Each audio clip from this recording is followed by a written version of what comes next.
찬송하리로다. 하나님 곧 우리 주 예수 그리스도의 아버지께서 그리스도 안에서 하늘에 속한 모든 신령한 복을 우리에게 주시되 곧 창세전에 그리스도 안에서 우리를 택하사 우리로 사랑 안에서 그 앞에 거룩하고 흠이 없게 하시려고 그 기쁘신 뜻대로 우리를 애정하사 예수 그리스도로 말미암아 자기의 아들들이 되게 하셨으니 이는 그가 사랑하시는 자 안에서 우리에게 거저 주시는 바 그의 은혜의 영광을 찬송하게 하려는 것이라. 아멘. 우리는 계속 몇 주간 서로 이제 공유하는 것이 전능하신 여호와 하나님께서 범죄한 우리들에게 이 구원을 위해서 무엇을 목적으로 두시는가 하는 그것에 대해서 계속 살펴보고 있습니다. 그것이 오늘 읽은 그런 말씀대로 예수 그리스도 안에서 또 사랑 가운데 거룩하고 흠없는 하나님의 아들이 되게 하는 것, 이것 자체가 바로 이 범죄한 그런 우리 사람들에게 이 구원을 위해서 하나님께서 목적으로 두는 그런 부분이다 하는 그 이야기죠. 그런데 이것이 잘못 받아들이면 상당히 좀 난해하거든요. 절망도 되기도 하고 또 오해가 되기도 하고 그렇거든요. 그런데 이와 유사하게 또 우리 믿음의 조상인 아브라함, 하나님께서 아브라함에게 나타나셔서 요구하신 그런 말씀이 창세기 17장 1절에 나와 있습니다. 아브라함이 99세 때에 여호와께서 아브라함에게 나타나서 그에게 이르시되 나는 전능한 하나님이라. 너는 내 앞에서 행하여 완전하라. 이렇게 말씀하시거든요. 그래서 이와 같은 성경을 계속 우리가 성경을 통해서 유사한 성경들을 이제 찾아보고 있거든요. 이 말씀 앞에 우리가 믿음으로 이 말씀을 받아들이지 않으면 이제 오해가 되는 그런 상황 가운데 있습니다. 왜냐하니까 여러분들이 양심적으로 생각하면 완전하지가 않거든요. 그런데 가만히 생각해보면 죽을 때까지 하나님께서 완전하라 이렇게 말씀하셨는데 아무리 생각해도 완전할 자신이 없거든요. 그러다 보니까 여기서 이제 딜레마에 빠지는 거예요. 이 신앙의 딜레마에 빠지거든요. 그리고 우리가 계속 이 본문 읽는 것이 뭐냐? 예수 그리스도 안에서 사랑 가운데 거룩하고 흠없는 하나님의 아들이 되어야 되는데 이거 아무리 노력해도 이 하나님의 아들이 지금 안 된 상태고 그것뿐만 아니고 아무리 생각해도 죽기 전에 이렇게 되려하니까 이렇게 절망만 할 수밖에 없는 그런 우리 상황이 있거든요. 그런데 이것 자체를 갖다가 이렇게 이 성경에는 이렇게 이제 풀이한 그런 부분이 있어요. 그 사람이 바로 누구냐? 이 사도 바울이에요. 사도 바울은 하나님의 말씀을 가지고 이 단편으로 딱 하나님의 말씀을 받아들이다 보니까 그 자체가 정리된 것이 유대인들이 만든 율법이에요. 그 율법을 만들었는데 그 율법 안에서 만든 율법 안에서 자기는 완전한 자라 생각했던 거예요. 그럼 완성됐다는 이야기죠. 그런데 사도 바울만 그렇게 생각한 게 아니고 예수님 당시에 만났던 대부분의 경건한 유대인들이 모두 다 어떤 생각을 했냐? 자기들은 완전하다고 생각했었어요. 자기들은 완전하다고 생각했거든요. 그런데 이 사도 바울이 자기가 완전하다고 생각했는데 다메섹 도상에서 부활하신 예수님을 만나게 되는 거예요. 딱 만나다 보니까 자기가 완전하다고 생각했던 그것 자체가 무너져 버렸습니다. 무너져 버리고 오히려 나 계속 이 복음을 알아가면 알아갈수록 어떤 고백을 하는 것인가 하니까 예수 그리스도께서 죄인을 구하려 이 땅에 오셨는데 그 죄인 중에서 개수가 바로 나구나 하는 그런 인식을 갖게 되었습니다.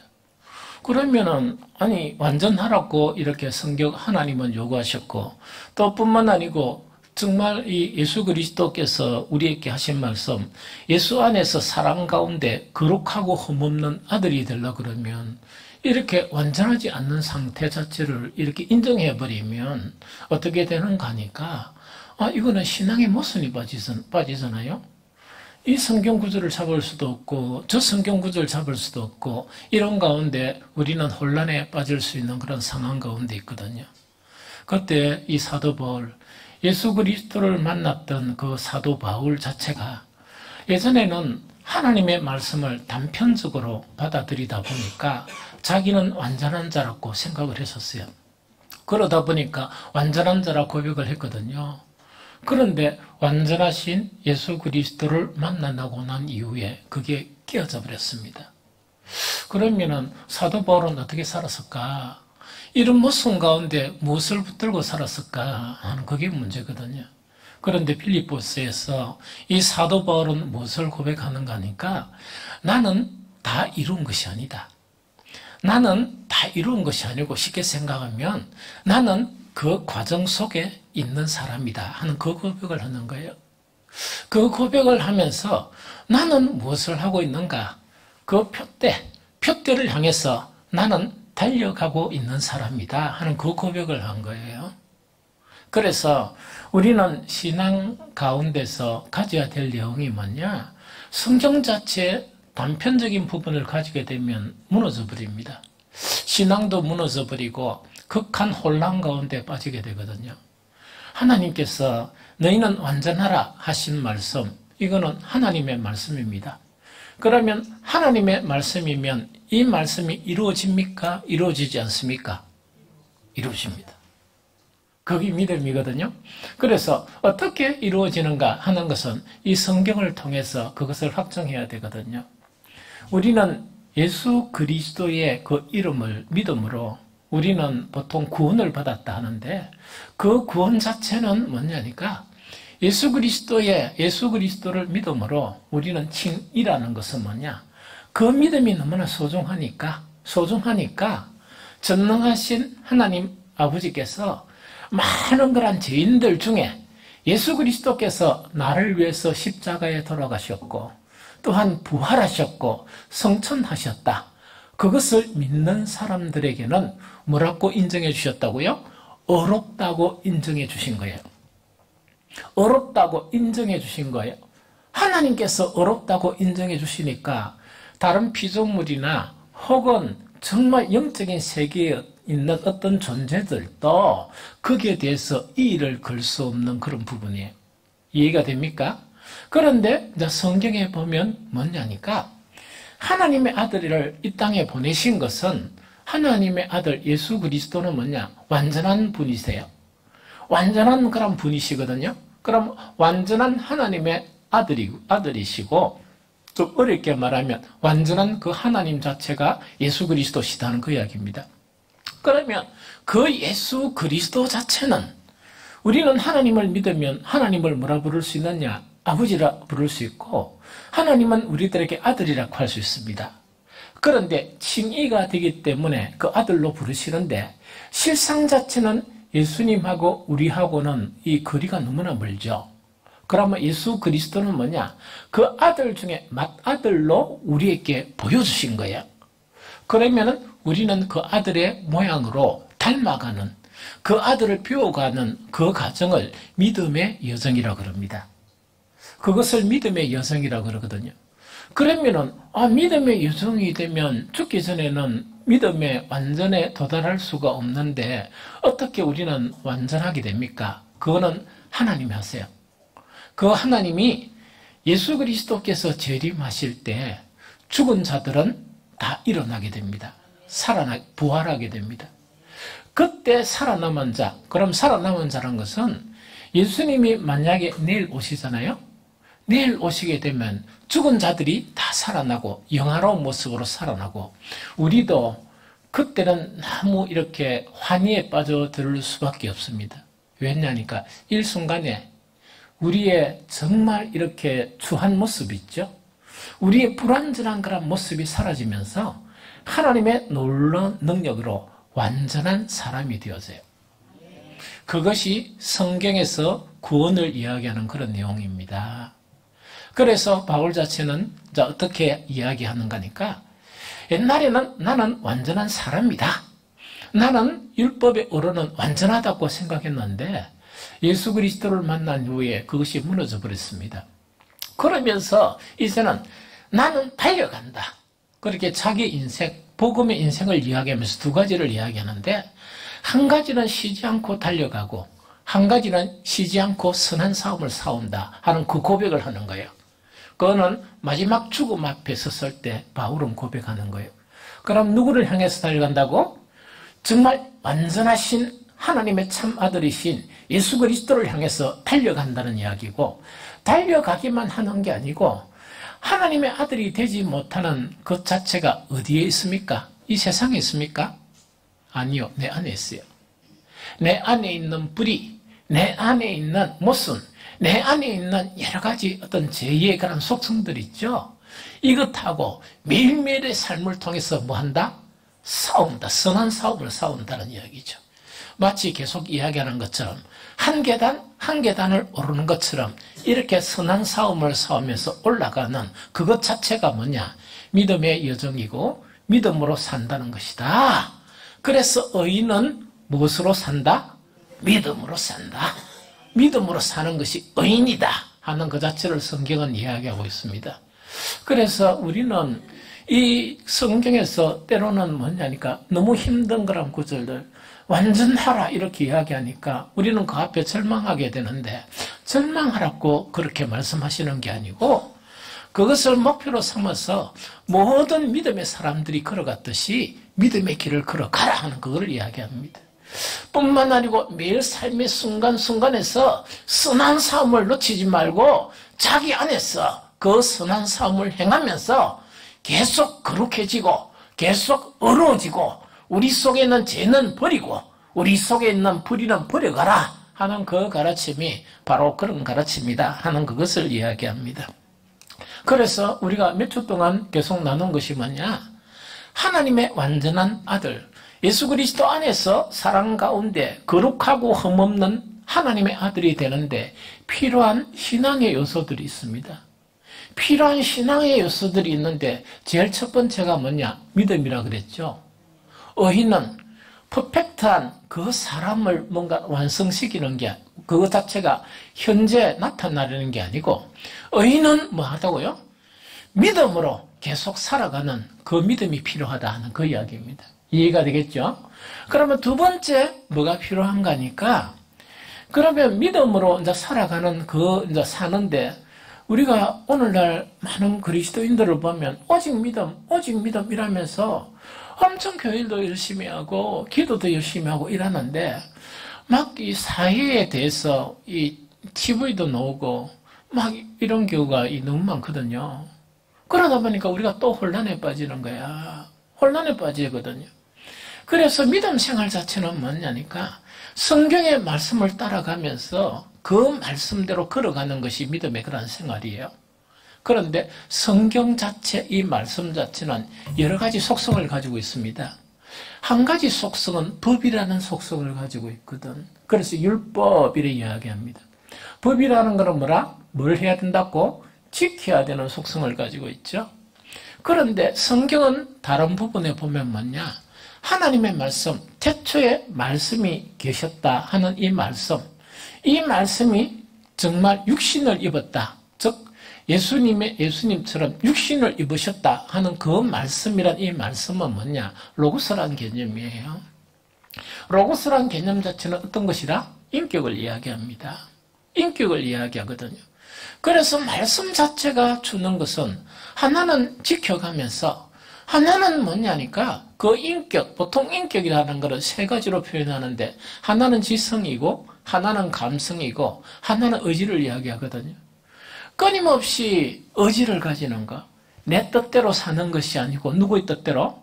하나님의 말씀의 뜻대로 산다는 것은 하나님의 뜻대로 살아가는 걸 이야기하죠. 그거는 다른 말로 하면 하나님처럼 산다 하는 그거를 이야기하거든요. 그것을 배워가는 것이고, 그 다음에 우리가 편입된 그런 세상의 그런 이 지식만 가지고 있는 그 지식도 가지고 있어야 되지만, 그 틀에서 벗어나서 정말 영적인 그런 신비한 그런 지식을 가져라 하는 그 자체를 이야기합니다. 무엇을 통해서? 말씀을 통해서. 그것뿐만 아니고 우리의 감성이라는 것은 뭐냐? 세상에 없어질 그런 이 세상의 쾌락만 좋아하던 그 감성 자체가 그걸 완전 죽이라는 게 아니거든요. 그것을 완전히 죽이라는 게 아니고 밥도 먹고 맛있으면 맛있다 이렇게 그것도 즐거워하면서 또 어떤 감성을 유지하라고요? 주님과 동행하면서 아까 우리 마지막에 찬송 불렀던 거 있죠? 이 주님과 동행하면서 그 안에 나타나 있는 기쁨 있죠? 그런 기쁨도 가져가라 하는 그 자체를 이야기합니다. 좀 이해가 되죠? 그래서 이것 자체가 말씀을 통해서, 말씀 생활을 통해서 단지 법적인 그런 부분만 가지고 행동만 바꾸는 게 아니고 무엇을 바꿔가라? 나의 그런 생각과 나의 마음과 나의 인격을 바꿔가면서 무엇을 가져야 한다?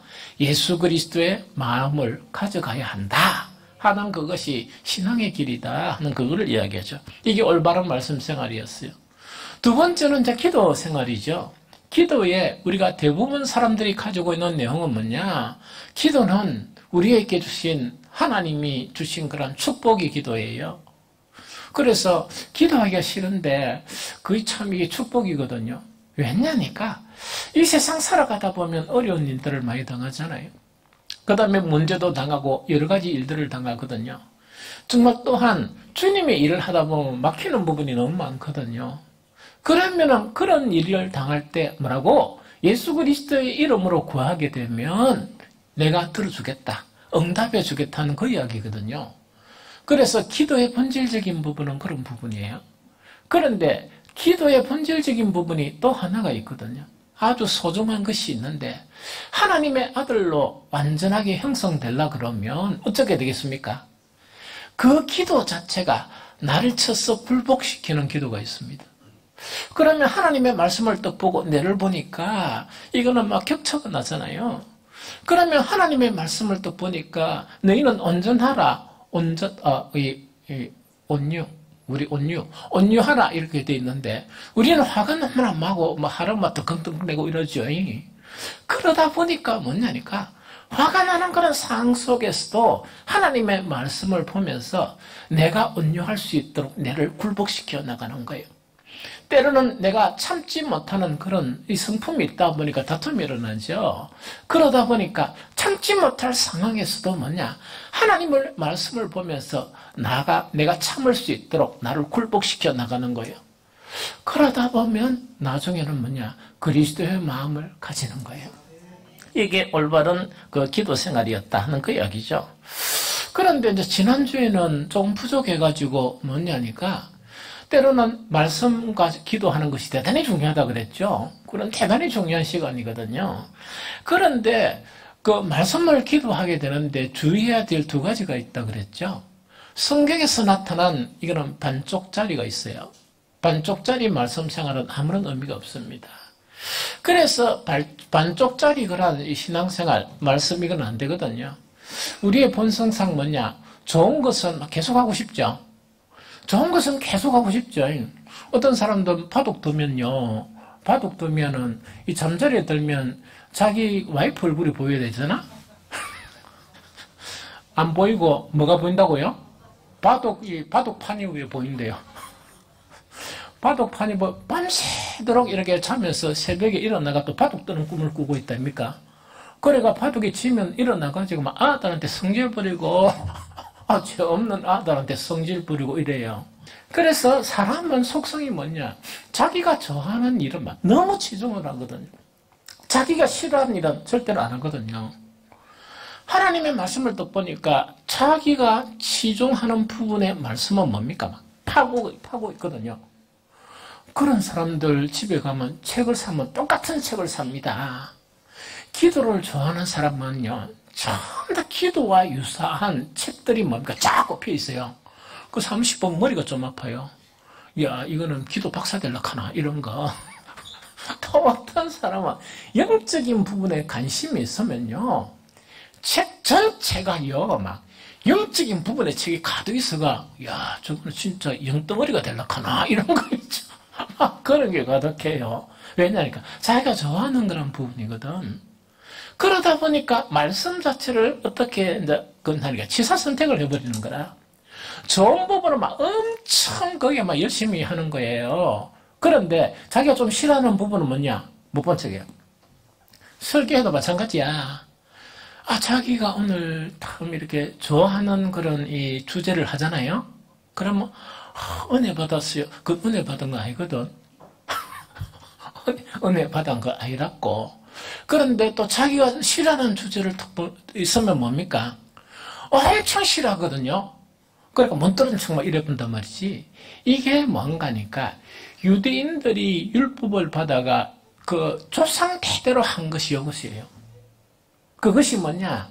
제의라는 거는 제사와 연관된 거. 그거는 너무나 열심히 하는데, 하나님의 말씀은 우리가 하나님의 사람으로 완전케 되려 그러니까 우리의 내면을 바꿔야 되죠. 의와 긍휼과 자비와 정말 신이 이런 거 있죠. 그런데 그건 버려본 거야. 그러니까 반쪽알이죠. 그래서 이것을 갖다가 뒤집지 않는 전병 이래 이야기해요. 뒤집지 않는 전병이라는 것은 올려놓으면 밑에는 너무 타버리고 위에는 생거 있으니까 먹을 수가 없는 그런 신앙이 되어버린다는 그 이야기거든요. 두 번째는 뭐라 그랬습니까? 말씀의 수준을 뭐라고? 떨어뜨려 버린다는 그 이야기죠. 그래서 산산수훈에 보면 뭐냐? 말씀의 수준을 이야기하는 거예요. 유대인들은 살인하지 말라 하니까 사람만 안 죽이면 되는 줄 알았어요. 그런데 말씀이신 예수 그리스도께서 이 땅에 오셔서 형제에게 노하고 형제에게 락하라, 즉 욕하는 사람, 그것도 바로 무엇이다? 살인하는 것이다. 수준이 너무나 다르죠. 그 다음에 성경에는 뭐냐니까, 성경에 자기 유대인들이 이야기하는 거는 뭐냐? 우리 이웃은 사랑해야 된다. 사랑해야 되고, 원수는 뭡니까? 이 원수에 대한 부분을 갚아줘야 돼. 그렇죠? 만약 내 형제가 어떤 일을 당했는데 내가 그 원수를 안 갚아주면, 쉽게 이야기하면 우리 형제 중에 한 사람이 위에다가 눈이 하나 빼앗기고 눈이 하나 빠지고 집에 왔어. 그러면은 다른 형제들이 어떻게 해야 된단 말입니까? 가가지고 왜 됩니까? 그걸 갚아줘야 돼. 그럼 몇 년이 갚아주면 뭡니까? 화가 나니까 눈 하나만 뽑겠습니까? 두 개만 뽑겠습니까? 대로 받았으면 반드시 말로 갚아야 돼. 이래가지고 두 개 뽑아보거든요. 이스라엘 전쟁하는 거 보면 그런 관념이에요. 오해가 와가지고 한 몇 명 죽었잖아요. 이스라엘 왜 합니까? 반 죽여버리죠. 완전 초토화 시켜버립니다. 이렇게. 그게 뭐냐니까 바로 이 율법으로 살아가는, 아직까지 율법으로 살아가는 그런 말씀의 영향 때문에 그렇게 하는 거예요. 그러니까 참혹한 전쟁을 막 일으켜버리는 거야. 이해됩니까? 그런데 그 예수님이 말씀하신 것은 뭡니까? 네가 할 수 있는 최대가 뭐라고? 눈 하나 뽑는 것이지. 그 다음에 그게 아니면 뭐라고요? 용서하라. 그래서 네 원수를 용서하라 하는 것 자체가 바로 하나님의 온전한 말씀의 가르침이다 하는 그걸 이야기합니다. 그래서 우리는 성경을 보면서 취사 선택해서도 안 되고 또한 말씀의 수준을 이렇게 떨어뜨려서도 안 됩니다. 그러면 말씀의 수준을 안 떨어뜨리려 그러면 어떻게 살아가면 됩니까? 우리가 다 울울하잖아. 말씀 수준 떨어뜨리는 거 포함해가지고. 그럼 어떻게 살아가야 돼? 예수님이 사신 것을 흉내내면 돼. 예수님이 살아가시는 그 삶을 흉내내면서 계속 살아가는 거야. 왜냐니까 예수님의 삶 자체가 말씀이고 예수님 그 자체가 말씀이기 때문에 그렇다는 그 이야기거든요. 그래서 그렇게 살아가면 된다는 그걸 이야기하거든요. 오늘은 이제 주제를 바꾸려고 합니다. 하나님의 사람으로 온전하게 되는 것, 예수 안에서 사랑 가운데 거룩하고 흠없는 하나님의 아들이 되려고 그러면 또 뭐가 필요하냐 하는 그 이야기거든요. 뭐가 필요한가 하니까 성도의 교제가 필요합니다. 성도의 교제.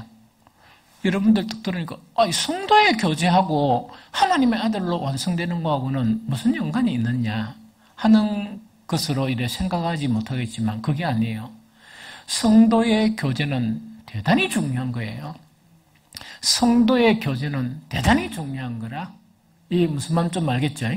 그래서 이 성도의 교제 자체가 어떻게 하나님의 아들로 온전하게 되느냐, 이것 자체를 지금부터 오늘 세 가지만 살펴보려고 그래요.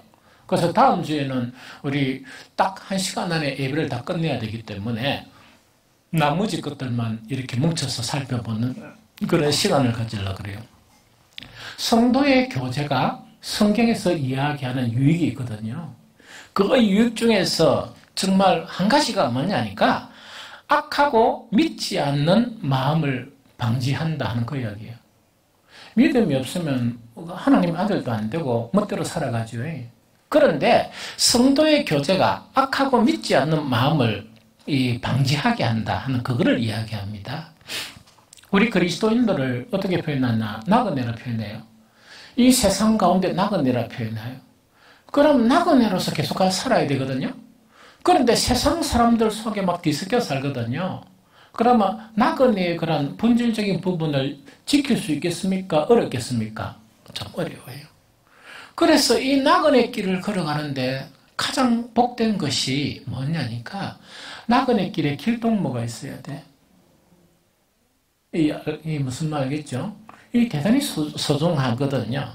그래서 우리는 위험에 노출되어 있어요. 지난주 맞을 겁니다. 점심을 먹고 있는데 그루터기 친구들이 이래 앉아가지고 같이 밥 먹어요. 같이 밥 먹는데 아니 대화하면서 이 전혀 똥단지 같은 이야기를 들었습니다. 그 내용이 뭐냐니까 목사야 이 세상 사람들 많이 만나는 시간이었고 거의 대부분 만나는 분들이 목사님들이나 혹은 저간 이제 만나다 보니까 그런데 어떤 이야기를 들었는가 하니까 이 믿음을 제해하는, 믿음을 무너뜨리는 그런 이야기를 들었어요. 그 대충 내용을 보니까 어떤 용어를 이야기하던데 뭐라 하길래 그게 먹고 하니까 목사님 그것도 물으세요 하면서 막 설명을 하더라고. 그 상도 못 들은 거야. 그 내용 자체가 그 용어를 잊어버렸지만은 진화론하고 연관해서 하나님이 천지를 창조하신 것을 대적하는 그런 이론들을 만든 사람이 있죠. 그런 이론들을 만드는데 지금은 온갖 용어들을 철학적이나 그런 새로운 신생어적인 용어를 동원해가지고 그걸 갖다 막 이렇게 이야기하는가 봐요. 그런데 내용 자체는 보면 뭔가 있긴 해. 그리스도인들은 그 내용을 들을 가치조차 없어. 들을 가치조차 없는 내용들이라. 왜냐니까 믿음의 길을 가기도 바쁜데 그런 이야기까지 듣고 있을 시간이 없잖아요. 그런데 우리가 딱 교인들까지만 모이는 게 아니고 직장 생활도 해야 되고 평신도인 경우나 세상 사람들과 막 이렇게 만나고 이렇게 이야기도 하고 이러죠. 그런데 그 내용들은 이 들을 가치조차 없는 것이지만 그런 종량 있죠. 종량 같은 그런 이론들을 듣게 되면은 믿음이 해이해집니다. 믿음이 해이해지고 성경이 목표하는 하나님의 아들이 되는 것에 심각한 방해를 받게 돼요. 왜냐하면 영적인 길을 걸어가는데 딱 문제가 생겨요. 목사라도 뭐냐니까 한 번씩 영적으로 침해되는 그런 사건이나 그런 일을 보면 오랜 시간은 걸리지 않지만은 일정한 시간 동안 영적인 삶에 영향을 미쳐요. 그런데 평신도 같은 경우에는 얼마나 영향을 미치겠느냐 하는 그 자체를 이야기하거든요. 그런데 이런 반그리스도적인 이거는 기독교를 폄하하고 기독교를 무너뜨리는 그런 세력들이 만드는 그런 이론들이에요. 이런 악한 이론뿐만 아니고 살다가 보면 세상의 풍조 있죠. 내가 늘 하던 이야기. 세상의 풍조, 세상 사람들은 이래 살아가는데 왜 우리는 이렇게 살아야 하느냐 하는 그런 것이나 또 바울이 이야기하는 뭡니까? 의의 일꾼으로 가정하면서 성경을 막 이야기하고 막 이렇게 거룩한 것을 이야기하면서 실제는 보니까 뭐라고? 사탄의 일꾼이다. 이 사도 바울이 그렇게 규정을 하죠. 이런 것들이 이제 계속 그 속에서 우리가 노출되다 보면 믿음이 계속 정진되겠습니까? 믿음이 어려워지겠습니까? 왜 우리는 이렇게 살아가야 되느냐 하는 그런 회의감도 생기거든요. 왜 우리는 이렇게 살아가야 되느냐 그런 게 막 회의감이 생기거든요. 그래서 이런 것 자체에 노출되어 있으면 믿음이 성장하는 것보다 믿음을 유지하는 것만 해도 잘하는 거야. 그런데 어떤 경우에는 믿음이 뚝뚝뚝뚝 떨어지거든요. 이것을 방지하는 데 필요한 것이 뭐냐? 성경은 그걸 이야기하고 있거든요. 우리 함께 읽어봅니다. 히브리서 3장 12절 13절. 자, 시작. 형제들아, 너희는 삼가 혹 너희 중에 누가 믿지 아니하는 악한 마음을 품고 살아계신 하나님께 떨어질까 조심할 것이요. 오직 오늘이라 일컫는 동안에 매일 피차 건면하여 너희 중에 누구든지 제 유혹으로 완고하게 되지 않도록 하라. 아멘. 한 번 더 읽습니다. 시작. 형제들아, 너희는 삼가 혹 누가 믿지 아니하는 악한 마음을 품고 살아계신 하나님께서 떨어질까 조심할 것이요.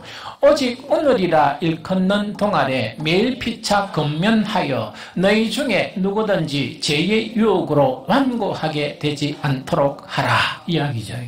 그래서 우리는 어디에 노출되어 있느냐? 정말 믿지 아니하는 악심을 가지게 하는 그 모든 것에 노출되면서 살아가요. 그래서 눈 떠가지고 때로는 사람을 만나면 늘 그런 이야기 듣는 게 그런 것을 보게 되고, 세상 사람들이 살아가는 모습을 딱 보면 왜 나만 이렇게 외롭게 이렇게 살아가야 될까 하는 그런 회의감도 들거든요. 그런 회의감도 들고, 그 다음에 또한 가장 치명적인 것 자체가 뭐냐니까, 이 세상에는 뭐가 있는 거니까 정말 의의 일꾼으로 가장된 이런 사탄의 일꾼들이 너무나 많이 있다는 그 이야기거든요.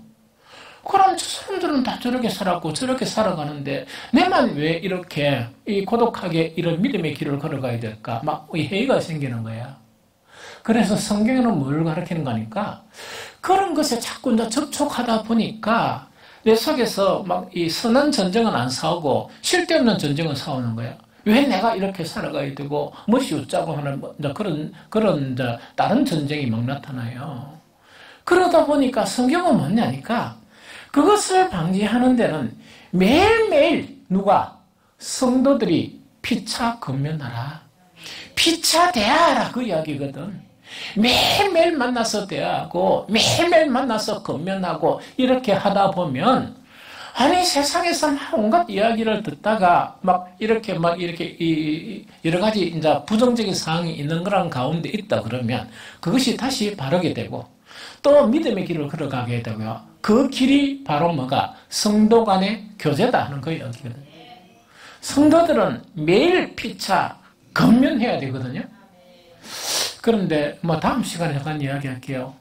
건면이란 말을 조금 더 딱딱하게 이야기하면 뭡니까? 가르치는 거죠. 여러분들에게 누가 가르치면 기분 나쁩니까? 기분 좋습니까? 겉으로는 성질 못 내고 속으로 뭡니까? 주교 이러고 이랬었죠. 그 다음 주에 우리가 볼 일이지만 그런 마음부터 좀 바꿔야 돼요. 우리는 서로 배워야 돼요. 서로 배워야 돼. 그래서 서로 길을 기담고 이렇게 봐야 돼. 우리 그루터기 아들은 저한테 쫑알쫑알 이야기 이만 하거든요. 그런데 내가 근성으로 듣는 거는 별로 없습니다. 지난주에도 그 이야기를 듣다 보니까 뭐냐니까 이 문제는 다뤄야 되겠다. 설교할 때도 필요한 거란 자료로 쓰는 거야. 우리는 누구로부터도 배워야 되는 그런 사람이에요. 그게 그리스도의 마음이야. 그리고 일평생 우리는 배워가면서 살아야 돼. 왜? 완전한 사람은 아무도 없으니까. 이해가 됩니까? 그래서 우리는 어떤 인식을 가져야 되는가? 서로 계속 가르치고 서로 배워야만이 이런 정말 악한 세대, 세상 풍조와 정말 이렇게 여러 가지 부정적인 것이 충만한 이 세상으로부터 내 믿음을 지킬 수 있다. 그리고 계속해서 믿음의 길을 걸어갈 수 있다는 그 이야기거든요. 이것이 성도의 교제예요. 이해가 되죠? 그럼 성도의 교제가 중요하죠? 우리 집에 코로나 생기고 난 다음에 딴 교회들은 오후 찬양 예배 계속 했잖아요. 했을 때 제가 여러분들이 물었을 때 지금 안 하고 싶다. 그래서 조건이 형성되면 하든지, 그 다음에 내가 원하는 거는 저녁 찬양 예배 하는 것이다. 이런 이야기였죠. 그런데 무슨 먹자? 잘하네. 밥은 뭐처럼 먹어야 돼? 왕 같은 제사장처럼 먹어야 돼. 저는 딴 거 기분 나쁘고 그런 게 아무것도 없거든요. 주일날 점심 때 딱 이렇게 차 노는 거 보고 왕의 밥상이 아니면 화가 나. 어떻게 왕들이 밥을 먹는데 이것밖에 안 되나 이야기죠. 오늘은 왕의 만찬하고 비슷합니다. 오늘 밥 안 먹은 사람 후회해. 오늘은 우리 김 선장께서 탁 이 밥 준비했습니다. 그래서 그러고 다음 주는 뭡니까? 또 왕의 만찬을 먹으러 가요. 우리 모두 함께, 우리 아이들까지 한 사람도 빠짐없이 우리는 그렇게 살아가야 될 사람이에요. 영적으로. 그러면서 내가 원하는 것은 뭐냐? 밥만 먹지 말고 뭐 하라? 그게 좀 어려워. 밥은 잘 드시는데 뭐가 잘한데? 그게 좀 문제야. 우리 숙제예요. 좀 이해가 됩니까? 그래서 이 교제는 왜 목사가 그걸 중요시하느냐? 이 교제 자체가 뭐냐? 믿지 아니하는 악심 자체가 형성되는 것을 방지해 주는 것이 성도 간의 교제다 하는 그 이야기거든요. 여기서 성도 간의 교제가 머무른 게 아니고 성도 간의 교제 자체는 더 많은 유익을 줘요. 그 중에 하나가 뭐냐? 오늘 가장 중요한 하나님의 아들이 되게 하는 성도 간의 교제예요. 하나님의 아들이 되게 하는 성도 간의 교제입니다. 철이 철을 날카롭게 하죠. 그 친구가 뭐냐? 사람은 그 친구의 얼굴을 더 밝게 만들어줘요. 아름답게 만들어줘요. 그게 이제 교제거든요. 그런데 그 하나님의 아들이 되게 하는 그런 성도의 교제로 들어가야 돼요. 구약의 마지막 성경이 말라기서이죠. 이 말라기서인데 이 당시에 말라기서가 쓰여진 배경을 간단하게 이야기하면 이런 내용이에요. 바벨론의 포로 생활에서 돌아왔습니다. 그러면서 성전을 건축하는데 뭡니까? 기초만 샀고 그 다음에 성전을 건축하지 못하는 그런 상황을 막 겪었어요. 그러면서 스룹바벨의 성전 자체가 완성이 되었습니다. 완성이 되었고 사람들은 뭡니까? 막 기도하고 예배드리고 이런 일에 열심히 되었습니다. 말라기서를 쓴 그런 시기 자체가 뭐냐니까 바벨론에서 포로에서 이제는 귀환하고 난 다음에 성전을 건축하고 그 다음에 100년이 지났어요. 좀 이해가 되죠? 이 100년이 막 이래 지났는데 문제가 하나 발생을 했어요. 어떤 문제가 발생했느냐? 그들이 기대했던 것은 뭐냐? 그 당시에 이사야 선지자나 학개나 스가랴 선지자들이 있죠. 이 선지자들이 예언한 그 예언 자체가 정말 성취될 것이다. 그걸 기대했던 거예요. 그런데 100년이 지나도록 뭐냐? 그것이 성취되지 않은 거예요. 그럼 이거는 뭐냐니까 이 사람들이, 이 유대인들이 정말 이 성경을 해석하면서 이 메시아가 도래하는데 이 메시아는 뭔가니까 정치적이고 사회적인 메시아로 생각했던 거예요. 이해가 됩니까? 정치적으로는 뭐냐? 다윗 왕국과 같은 힘 있는 나라 뿐만 아니고 사회적으로는 뭡니까? 이렇게 사회가 풍조로운 그런 나라를 이룰 것이다. 이렇게 이제 기대했는데 열심히 찬송하고 열심히 기도하고 열심히 뭔가를 이렇게 해봤지만은 자기들이 기대한 이게 일이 안 이루어지는 거야. 오히려 부정적인 일이 이루어져요. 어떤 부정적인 일이 이루어지는 거니까 그럼 열심히 하나님을 섬기는 사람들이 있죠? 맞죠? 섬기는 사람들보다 누가 더 잘 되나 하니까 당장의 안일, 당장의 앞만 보고 당장의 안일을 위해서 불의를 일삼는 열심히 신앙생활 하는 사람들은 어렵게 살아가려고 몸부림치는데 불의를 행하는 그 사람들하고 비교해 보니까 누가 더 잘 산다? 아니, 잘하네요. 불의를 행하는 사람이 더 잘 사는 거야. 그렇게 그걸 계속 이렇게 거의 이제 시간이 지나가 한 60년 이상을 보다 보니까 짜증납니까? 안 납니까? 여러분들은 경건해서 안 나지? 내가 보면 짜증날 것 같아. 왜냐니까 열심히 기도하고 열심히 어렵게 살던 내는 괜찮고 또 보니까 기도도 별로 대충 하고 살아가는 거는 완전히 이게 뭔가 이렇게 하나님 하고는 관계가 없고 막 이래. 그렇게 살아가는 사람이 똥똥거리며 잘 살거든. 그러다 보니까 기분이 엄청 나쁘지. 화가 엄청 나겠죠. 그래서 이런 상황 자체가 바로 뭔가니까 말라기를 통해 가지고 하나님께서 이 마지막 예언서를 기록한 그런 내용이에요. 그러면 이 상황 자체가 말라기서는 어떻게 기록하고 있느냐? 말라기 3장 14절 15절처럼 기록하고 있습니다. 같이 읽어봅니다. 시작! 이는 너희가 말하기를 하나님을 섬기는 것이 헛되니 만군의 여호와 앞에서 그 명령을 지키며 슬프게 행하는 것이 무엇이 유익하리요? 지금 우리는 교만한 자가 복되다 하며 악을 행하는 자가 번성하며 하나님을 시험하는 자가 화를 면한다 하노라 함이라. 방금 제가 이야기한 거 있죠. 그대로죠. 그러면 하나님께서 그 실상을 이렇게 말라기 선지자를 통해서 이야기하는 거야. 너 신앙, 너가 지금 생각하는 거는 뭐냐? 하나님을 섬기는 것이 유익이다, 헛되다? 헛되다. 왜 그런 거니까? 하나님을 열심히 안 섬기고 대충대충 일하고 불의를 대충 하고 일하는 게 더 잘 살거든요. 그런데 하나님을 열심히 섬기고 있는 내가 또 보니까 그것보다 더 못하거든. 그러니까 그때 풍조 자체가 많은 경건했던 사람들이 뭐냐, 하나님을 섬기는 것이 헛되다 이렇게 이제 생각하는 거야. 이해가 되죠? 그 다음에 또 뭐냐, 만군의 여호와 앞에서 그 명령을 지키며 슬프게 행하는 것이 무엇이 유익하리요? 목사가 계속 이야기하는 것은 어떤 이야기입니까? 하나님의 말씀은 언약의 말씀인데 그 언약의 말씀을 뭐 해야 된다? 이야기하기 싫죠?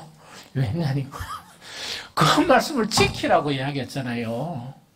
그럼 지키라 하니까 이 목사하고 여러분들하고 이제 전쟁을 하잖아.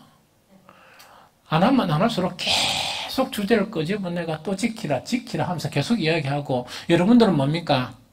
그것이 무슨 유익이 있으리요?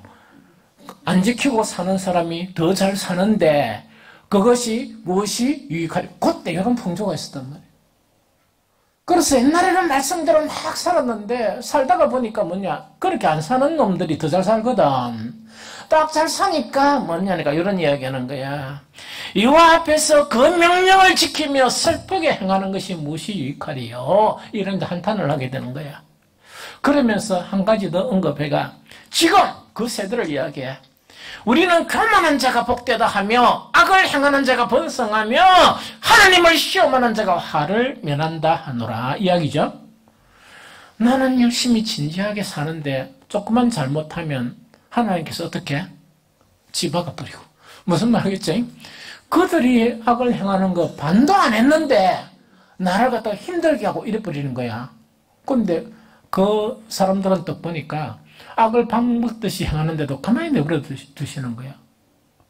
그러니까 뭐냐니까, 자, 그런 길을 이렇게 못 걸어가겠다 하는 그 자체가 바로 이제 그 부분이에요. 이해가 됩니까? 그런데 이런 상황 가운데 참 믿음을 가진 사람들이 있은 거야. 이런 상황 가운데 이런 불평을 하고 이런 그런 신앙관을 가진 게 아니고 참 믿음을 가진 그런 사람들이 있었어요. 그 사람들을 일컬어 이스라엘의 남은 자라고 그럽니다. 이스라엘의 남은 자에 의해서, 비록 그런 소수의 그런 이스라엘 남은 자에 의해서 하나님의 참 복음 자체가 계속 개성이 되는 거야. 그 믿음의 계보 자체가 그 사람들을 통해서 계속 이렇게 개성이 되는 거예요. 이해가 됩니까? 그러면은 정말 그런 사람들은 믿음에 전혀 흔들리지 않아.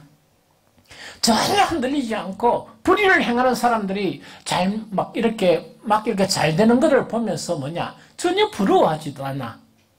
그 사람들은 이 참 믿음의 사람들은 부러워 안 했고 뭐 됐겠습니까? 두 가지를 했을 거라. 불쌍하게 생각하는 거예요. 왜 저렇게 짐승처럼 살아갈까? 왜 영적인 부분에 아무것도 없을까? 그게 불쌍했고, 저렇게 살다가 구원이 일어날까? 그거를 갖다가 걱정하면서 막 기도하면서 살았을 거야. 이해가 됩니까? 그때 하나님을 경외하는 사람들이 있었던 거야. 경외하는 사람들이 뭘 했는가? 그게 말라기서 3장 16절입니다. 같이 읽어봅니다. 시작. 그때에 여호와를 경외하는 자들이 피차 말하매 여호와께서 그것을 분명히 들으시고 여호와를 경외하는 자와 그 이름을 존중히 여기는 자를 위하여 여호와 앞에 있는 긴념책에 기록하셨느니라. 한번 들습니다. 시작.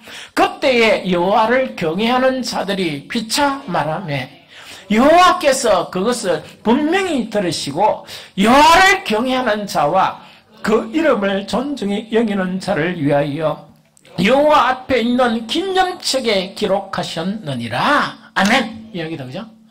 이때 참 진실된 믿음을 가진 하나님을 경외하면서 사는 사람들이 이런 시국에 많은 믿는 자들이 믿음이 무너지고 많은 믿는 자들이 하나님의 말씀을 떠나게 되고 많은 믿는 자들이 이 세상을 향해서 그런 상황 가운데 이 사람들이 뭐 했다? 피차 말했다. 피차 교제를 하고 있었다는 그 이야기입니다. 피차 교제를 하고 있었다. 믿음의 교제를 하고 있었다는 그 이야기거든요. 그러다 보니까 하나님의 시선 자체가 누구에게 머문다고? 하나님을 경외하는 자들의 그 피차 교제하는 그곳에 시선이 딱 머물러 있는 거예요. 이해가 됩니까? 그러면서 그 교제하는 내용을 하나도 빠뜨리지 않고 그것을 분명히 이렇게 기억을 하시면서 여호와 앞에 있는 그런 긴념책 있죠. 긴념책에 하나하나 그 하나님을 경외하는 자들의 그 교제 있죠. 그 교제를 이렇게 긴념하면서 기록을 해가고 있었다는 그 이야기라. 그런데 여기서 참 믿음의 사람들은 그런 상황에 믿음 없는 것으로 휩쓸리지 않고 서로 피차 말했다 하는데 우리가 생각할 것은 무엇을 교제했을까? 이게 참 궁금하죠? 성경에 다 나타 있어요. 무엇을 교제했을까? 이거 자체가 대단히 중요하거든요. 그런데 무엇을 교제했을까 보다 정말 이 그런 상황 가운데 피차 말하는 그 성도들에게 나타난 결과는 어떤 결과인가? 그거부터 살펴봐야 돼요. 그러면 말라기서 3장 17절 18절 한번 살펴봅니다. 읽어봅니다. 시작. 만군의 여호와가 이르노라. 나는 내가 정한 날에 그들을 나의 특별한 소유로 삼을 것이요 또 사람이 자기를 섬기는 아들을 아낀 같이 내가 그들을 아끼리니 그때 너희가 돌아와서 의인과 악인을 분별하고 하나님을 섬기는 자와 섬기지 아니하는 자를 분별하리라. 이런 일이 일어나는 거야. 이게 믿음으로 사는 사람들에 대해서 결과예요. 다시 한번 읽습니다. 3장 17절 18절 시작. 만군의 여호와가 이르노라. 나는 내가 정한 날에 그들을 나의 특별한 소유로 삼을 것이요 또 사람이 자기를 섬기는 아들을 아낀 같이 내가 그들을 아끼리니 그때 너희가 돌아와서 의인과 악인을 분별하고 하나님을 섬기는 자와 섬기지 아니하는 자를 분별하리라. 이게 믿음이에요. 이게 믿음으로 사는 그런 부분입니다. 오늘날 교회의 위기는 뭐냐? 세상 풍조가 많은 그리스도인들을 사로잡아 붙습니다. 뿐만 아니고 정말 이 복음인 척 가정하면서 정말 이 믿음을 무너뜨리는 악한 거란 이게 뭡니까? 정말 그런 잘못된 복음의 내용들이 많은 사람들의 마음을 붙들어 버렸습니다. 그러다 보니까 어떤 일이 일어나는가? 예배도 공허해지고 믿음의 삶을 사는데 뭐냐? 계속 육신적인 부분 가지고 잘 되고 안 되고 그것만 생각하는 거예요. 하늘로부터는 신비한 영적인 그런 복들 자체는 점점 이 세상의 영광만 바라보고 살아가고 하나님의 영광 자체를 이렇게 영광으로 생각하지 못하는 그런 그리스도인들이 너무나 많아지게 된 거예요. 그런 상황 가운데서 믿음을 지킨 사람들, 이스라엘의 그런 남은 사람들, 이 사람들은 믿음을 어떻게 지키는가? 피차 교제하면서 서로 힘을 주고 피차 교제하면서 자기들은 정말 의인의 길로 걸어갔던 그런 사람들이에요. 이런 사람들의 교제를 하나님께서 들으시고 하나님께서 어떤 그 사람들에게 이렇게 그것을 주시는가? 만군의 여호와가 이르노라. 나는 내가 정한 날에 그들을 나의 특별한 소유로 삼을 것이다. 하나님이 정한 시간에 특별한 소유로 삼고 뿐만 아니고 사람이 악해도 자기 자식은 아낍니까? 안 아낍니까? 아끼죠. 그것처럼 나는 누구를 아낀다? 나는 믿음을 지키면서 피차 교제하는 그 사람들을 내가 아들처럼 아끼게 된다는 그 이야기거든요. 그리고 마지막에는 악인과 선인을 심판하게 될 것이다 하는 것이 말라기 선지자를 통해서 우리에게 준 교훈입니다. 이 이스라엘이 가지고 있는 메시아가는요, 반쪽짜리예요. 그들은 하나님의 말씀도 반쪽만 택했거든. 반쪽만 택하다 보니까 이렇게 눈에 보이는 것이 세상의 영광이나 정치적인 회복이나 그것밖에 안 보여요. 하나님은 세상에 이것도 관심을 가지지만 뭐라고? 영적인 정말 이 하나님의 아들이 되는 이것이 뭐냐니까 메시아가 주시는 그런 부분이에요. 이해가 됩니까?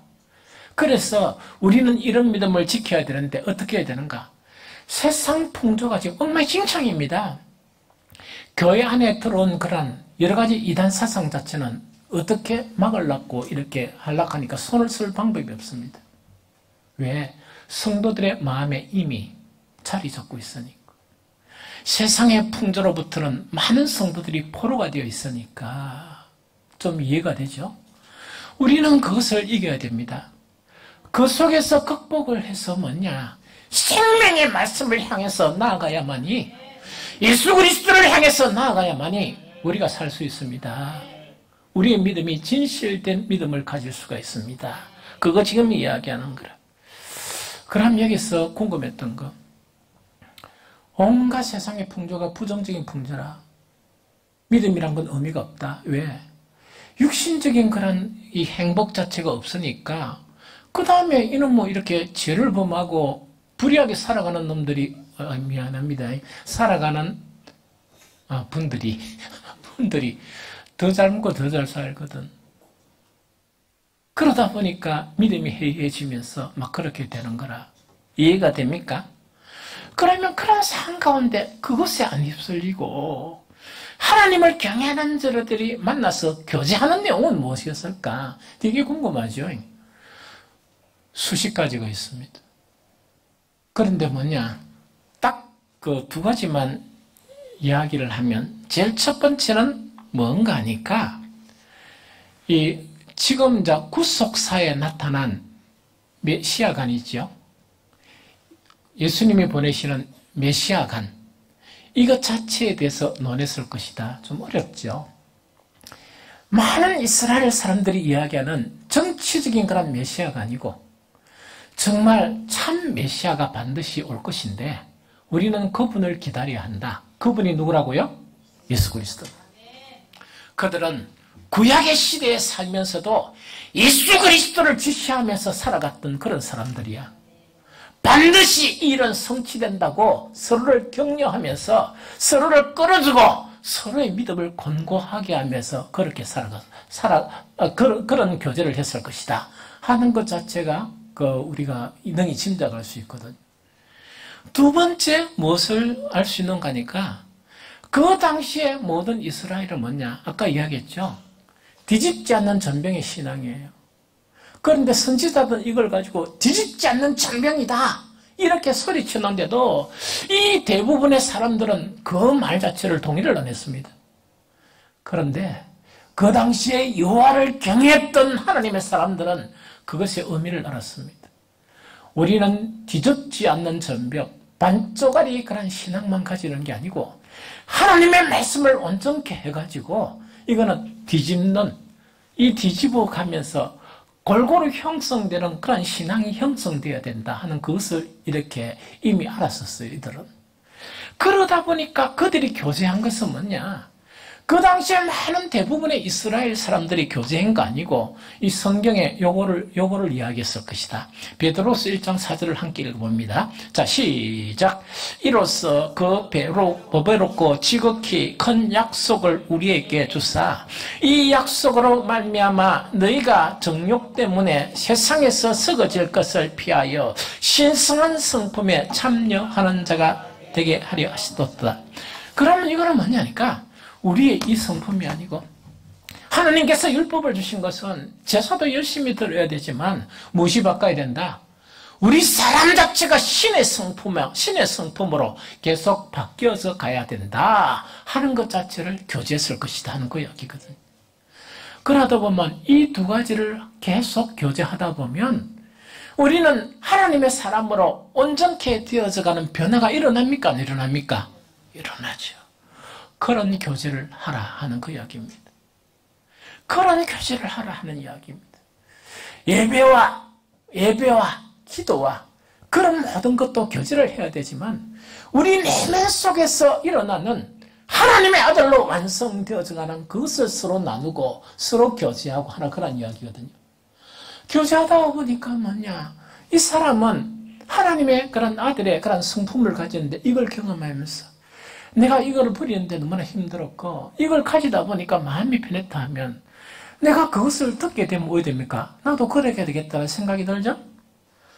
나는 뭔가니까 이 사람이 경험하지 못한 다른 영역을 가지고 이야기하는 거예요. 그러면 교제함으로써 정말 더 많은 영역이 공유가 되죠. 이런 교제를 확장하고 넓혀나가게 되면 우리는 뭐냐? 한 계단 오른다는 의미를 이해하게 됩니다. 그러면서 그 한 계단을 탁 올라서게 되면요. 정말 어떤 착시 현상이 벌어지는 거니까 이야, 내가 하나님의 사람으로 완전히 되었다는 그런 착각이 일어납니다. 그럼 기쁩니까? 안 기쁩니까? 기쁘죠? 다음 교제를 일어나면 또 올라갈 계단이 있는 거예요. 그러다 보니까 우리 안에 있는 기쁨이 더 커집니까? 안 커집니까? 커지죠. 그것으로 살아가야 된다 하는 그것 자체를 이야기합니다. 이제 마지막 한 가지를 딱 이야기할게요. 그럼 이거는 뭐냐니까 성도 간의 교제이라니까 우리가 이제 보통 하려는 거리 야 교제 나누자 해가지고 뭘 해? 차 마시자 밥 먹자. 우리 이제 밥 먹자 나이 맞죠? 차 마시자 밥 먹자 이제 하는데 뭐가 좀 약하다? 대화하는 게 약해요. 대화가 약해. 그게 되게 안타까워. 그런데 기대를 가져요. 우리 내면의 사람이 형성되면 그 대화가 더욱더 아름다워지고 질적으로 더 고상한 대화가 일어날 것이다 하는 확신을 가져요. 우리는 소망으로 살아가. 이해됩니까? 그런 대화가 안 일어난다고 목사가 뭡니까? 밥 먹는 거 중단. 우리 천양예배도 없는데 그래서 다시 무엇으로 돌아가자? 빵 하나 주고 끝내자 이렇게 할 수도 있는데 절대로 그래 하고 싶지 않습니다. 그리고 권사님들이 뭐 이야기할 때 밥은 뭐냐? 반찬은 가장 맛있는 걸로 그래 하면서 뭐냐? 뭘 기대하는가? 우리가 아름다운 그런 대화로 이어져 나가는 것을 목사는 기대하고 있습니다. 그런데 성도 간의 그런 교제가 오해가 되면 대화 나누는 걸로 생각하는 수가 있습니다. 그러면은 효과가 별로 없습니다.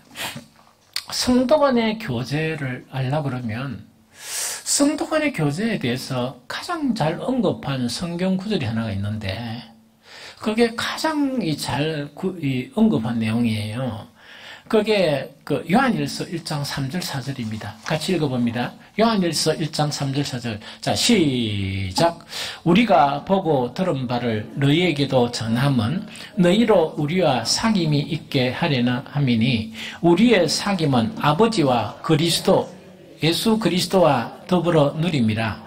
우리가 이것을 쓰면 우리의 기쁨이 충만하게 하려 함이라. 같이 읽어봅니다. 한 번 더 시작. 우리가 보고 들은 바를 너희에게도 전함은 너희로 우리와 사귐이 있게 함이니 우리의 사귐은 아버지와 그의 아들 예수 그리스도와 더불어 누림이라. 우리가 이것을 쓰면 우리의 기쁨이 충만하게 하려 함이라. 여기서 보면 어떤 내용인가 하니까 아마 사도 요한이 가장 절정에 이르렀을 때 순교하기 전에 영성 자체가 어떤 사람은 한 100세 가까이 됐다, 100세가 넘었다 하는 그런 이야기를 또 하지만 가장 영성이 거기에 달았을 때 이건 서게 되는 거예요. 그러면서 우리가 전도하는 거 있죠? 복음 전하는 거. 복음 전하는 거는 뭐냐? 구원, 이 교회의 이런 이런 개념이 많죠. 맞는데 이 사도 요한이 이야기하는 것은 뭐냐? 우리가 너희에게 전하는 것은 하나의 목적이 있는데 그게 뭐라고요? 사귐 때문이다. 사귐 때문이다. 우리와 같이 뭐하고? 사귀는 거, 그 사귐 때문에 우리는 복음을 전한다는 그 이야기입니다. 그런데 이 사귐을 정의하면서 신비로운 그런 정의를 하는 거예요. 우리의 사귐 자체는 누구와 함께하는 사귐이다? 예수 그리스도와 하나님과 함께하는 사귐이다. 이걸 이야기하는 거예요. 놀라운 거죠. 놀라운 거죠. 우리가 복음 전하는 것 자체는 이것도 아니고 저것도 아니고 우리가 생각하는 그 모든 것이 아니고 우리가 복음 전하는 이유는 우리와 너희와 함께 뭐가 있게 하기 위함이다? 사귐이 있는데 이 사귐은 뭐라고? 세상에 앉아서 사귀는 게 아니고 어떤 사귐을 받고 예수 그리스도와 하나님과 함께하는 그 사귐을 형성하는 것이 우리의 목적이라는 거예요. 이해됩니까? 그런데 여기서 있는 사귐이란 말이죠. 이 사귐 말인 자체는 뭐냐? 내가 교제하는 이야기도 같은 용어라. 이 사귐이란 용어는 헬라어 원어로 뭐냐? 코이노니아라 그래요. 그래서 잘난 척하는 사람들이 이런 말을 하죠. 코이노니아 이런 식으로 이야기하죠. 그 코이노니아야. 이 코이노니아인데 이 코이노니아 안에는 어떤 내용이 있는가? 그거를 우리가 알아야만이 참된 교제가 무엇인가 하는 그것을 알 수가 있어요. 이 코이노니아라 하는 이것은 뭐냐? 교제. 우리가 지금 교제라 이야기했죠. 성도 간의 교제. 성도 간의 교제는 세상 사람하고 교제한다는 이야기입니까? 성도 간의 교제한다는 이야기입니까? 성도 간의 교제는 이단 세상을 가진 사람들과 교제를 이야기합니까? 성도 간의 교제를 이야기합니까? 성도 간의 교제는 하나님을 경외하는 자들의 교제를 이야기합니다. 그거를 이야기하지 하나님을 경외하지 않는 사람들하고 교제하고 쫓아다니고 하면 왜 됩니까? 그거 휩쓸려버려. 이해가 됩니까? 그래서 성도 간의 교제라는 그 이야기다. 그래서 교제라 이야기하고 그 다음에 코이노니아라는 것 자체는 뭐냐? 협력을 이야기합니다. 협력을 이야기하고 세 번째 가장 중요한 게 뭐냐? 참여를 이야기해요. 어렵죠? 참여. 성경의 참여란 그 자체가 보면 이 원어가 코이노니아란 말로 표현되는 게 있어요. 그 다음에 마지막 네 번째를 이야기한다면 나눔을 이야기해. 그래서 이걸 내가 나눔이라는 게 하는데 이거는 원래 원색적으로 표현하면 준다는 거야. 지금도 그 교회가 있는가 모르겠네. 그 사직운동장 그 옆에 보면 교회 이름이 무슨 교회? 주변 몇 번 이야기, 주라 교회가 있어요. 그래서 내가 처음에는 몰라가, 그 교회, 청년회, 내가 목사가 되기 전에 청년회 그 수양회도 내가 인도로 갔고, 주일날 몇 차례 청년회 교제하는데 내가 이 설교하러 간 적이 있었거든요. 그런데 주라 교회라서 내가 물었거든요. 청년들한테, 주라, 주님이시라, 그 말이가 이러니까, 아니에요. 죽부라 이야기입니다. 죽부라. 주라는 이야기다. 이해됩니까? 그런데 살펴보니까 누가 보니까 주라가 있어. 예수님이 말씀한 주라! 그런 게 있단 말이야. 그래서 그 이름을 주라 이렇게 기회했습니다. 그럼 이때 나눔이란 코이노니아 자체가 주라는 이야기거든요. 그러면 주라는 거는 좀 풀이하면 이겁니다. 다른 사람과 소유권, 내 소유권, 재산, 물건 등의 물질적인 것을 공유하는 것뿐만 아니고 생각과 가치관 등 정신적인 것을 함께 공유하는 것을 나눔이라 이야기해요. 이해됩니까? 그래서 이 성도 간의 교제인 코이노니아는 뭐냐? 대화만 하는 게 아니고 참여하는 것도 성도 간의 교제고 또 뭐 하는 것도 참여만 하는 게 아니고 주는 것도 교제예요. 그 서로가 서로에게 주는 것도 교제야. 그래서 그리스도인들이요, 주는데 못 받는 사람은 가장 불쌍한 사람이야. 주는 거는 뭡니까? 드렁받아야 돼. 빨리 받아야. 그 잘 안 되면 한번 줘봐. 내가 얼마나 신속하게 받는지. 주는 거, 좀 서지, 왜, 이래가, 알았다, 이래가 잘 쓸게. 이거 빨리 받아줘야 돼. 줄만한 이유가 있어서 주는 거겠지. 무슨 말 하겠습니까? 그런데 내가, 되니, 안 되니, 이러면, 웃기잖아. 좀 이해가 됩니까? 그래서 잠깐 코이노니아라는 게 그런 부분이다 하는 그 이야기입니다. 그러면 코이노니아라는 이 부분 자체가 실제적으로 어떻게 나타나고 있는가, 그걸 보면 이야기를 하죠. 고린도서 8장 4절을 읽어봅니다. 8장 4절. 자, 시작. 이 은혜와 성도 섬기는 일에 참여함에 대하여 우리가 간절히 구하니. 이때 참여란 게 있다, 그죠? 아까 참여 있죠? 이게 코이노니아예요. 그러면 이때 뭔가니까 많은 이방인들의 교회가 있었는데 이 예루살렘 교회가 극한 흉년에 빠져서 물질적으로 엄청 힘든 그런 상황이에요. 그러면 힘든 상황이다 보니까 다른 이방인 교회가 뭐합니까? 물질을 모아서 누구한테 준다? 예루살렘 교회에 주는 이것 자체를 참여라고 이야기해요. 이걸 교제라고 이야기해. 좀 이해가 됩니까? 그래서 성도 간의 교제가 가장 조금 이래 수준이 낮은 교제가 말만 하고 끝내는 거 있죠. 말만 하고 이제 끝내는 그것이라 그러면 성도 간의 교제가 이제 한 수준을 높이려 그러면 뭐냐? 이 사항을 다 이야기 듣고 난 다음에 뭘 한다고? 그 필요한 게 있으면 이 가져가가지고 이 교제하고 뭐 하는 거? 참 주기 싫은가 봐. 자꾸 막 이런 쭉 뿌리는 거 했다고, 그죠? 쭉 뿌리고 받는 것은 어떻게 해야 돼? 받아 뿌리고, 또 그걸 뭐 기억을 해야 돼. 어떤 사람이 이래서 맨날 며칠 누구한테 얼마 줬고 며칠, 이거 기록이 필요합니까? 안 필요합니까?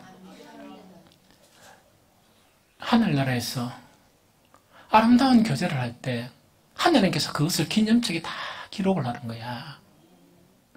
이해가 됩니까? 그래서 우리는 기록하면 또 기록한 게 이사쁘잖아. 그럴 필요 없이 주님께서 기록하시게 그냥 맡겨두는 게 좋아. 잊어버리면 돼. 잊어버리면 된단 말이에요. 그래서 이거를 이야기하고, 그 다음에 고린도전서 10장 16절 읽어봅니다. 자, 시작. 우리가 축복하는, 고린도전서 10장 16절. 내가 읽어볼게요. 우리가 축복하는 바 축복의 잔은 그리스도의 피에 참여함이 아니며 우리가 떼는 떡은 그리스도의 몸에 참여함이 아니냐. 이거는 뭐냐? 교제를 할 때 우리가 그리스도의 그런 고난이나 하나님의 영광, 영적인 거죠. 이해됩니까? 정말 그리스도의 그런 부활이나 이런 거 있죠. 이런 것들을 왜 이렇게 참여를 함께 하는 거예요. 내만 그것을 깨닫고 하는 것이 아니고 연합해서 이렇게 참여하는 거 있죠. 이것 자체를 이야기합니다. 그럼 교제가 훨씬 이렇게 넓어지죠. 마지막 하나가 빌립보서 4장 14절. 자, 읽어봅니다. 시작. 그러나 너희가 내 괴로움에 함께 참여하였으니 잘하였도다. 한 번 더 시작. 그러나 너희가 내 괴로움에 함께 참여하였으니 잘하였도다. 이때는요, 참여가 아까 코이노니아라고 그랬죠. 그런데 이때 원어에 보면 신코이노노스라 그래요.